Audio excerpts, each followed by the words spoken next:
What I'd like to briefly talk about today is something pertaining to the coachee and their readiness for coaching. And I guess there are a number of aspects to that.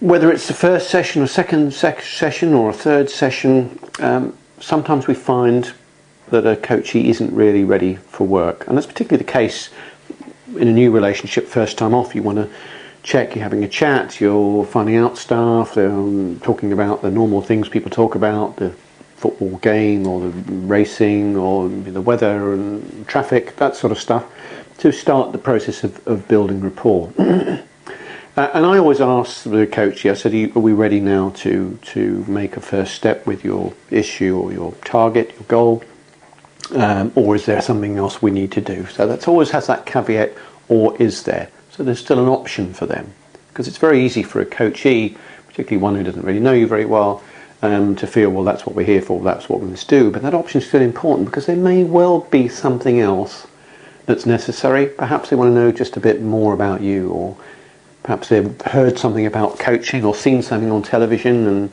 thought, oh, this could be a bit nasty. Is this going to happen? So it's important to have that little caveat. Are you ready to start, or is there something else that you may need to do or may need to know before we move on? There's another aspect to coachee readiness which can happen any time at all. It can happen through fatigue. It can happen, and I mean fatigue from the coaching session itself. I mean, if you're coaching for an hour and a half and 2 hours, as I sometimes do, very rarely longer, but sometimes.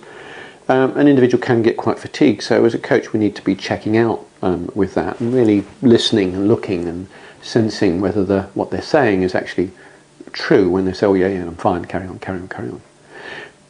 There's also the type of fatigue or emotional baggage and stuff that an individual may bring with them to a coaching session, and I had this a week ago, so it's very fresh for me, just over a week ago.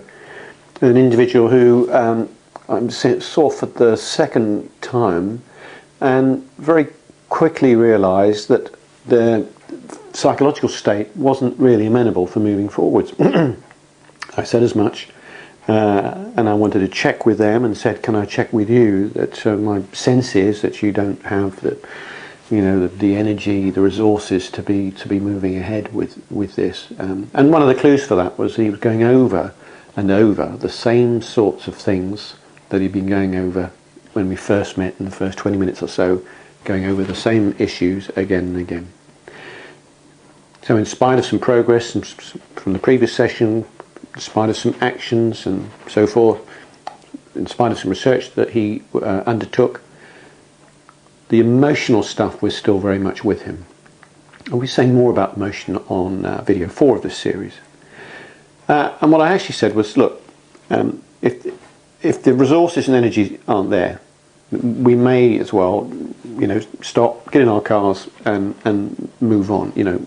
You're a busy guy, you've got things to do, and I'm sure you've got better things to do with your time than not be in a state to do something about that now. So, but also there's the potential maybe for moving ahead in terms of your resources and your energy now, if you feel up to trying with that.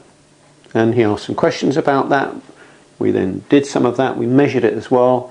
And I say measured it, we calibrated it by asking him what his state resources was like now, sort of 0 to 10, and then checking with him and so forth. And he got to a point when he was able to control his own psychological state, so that he had brought himself up to a level where he felt, and I felt, comfortable to coach. Again, if I hadn't felt comfortable to coach, I'd have checked with him, and if I still felt uncomfortable, I would have said, look, let's call it a day. So it's that sensitivity to noticing, not necessarily making judgments, just noticing, getting some insights, and then relaying those insights back in a polite and sensitive way to an individual, just to check that out, and then being flexible enough and big enough to say, look, we better call this a day today.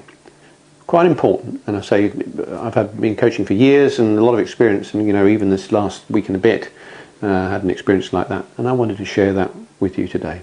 Thanks for listening.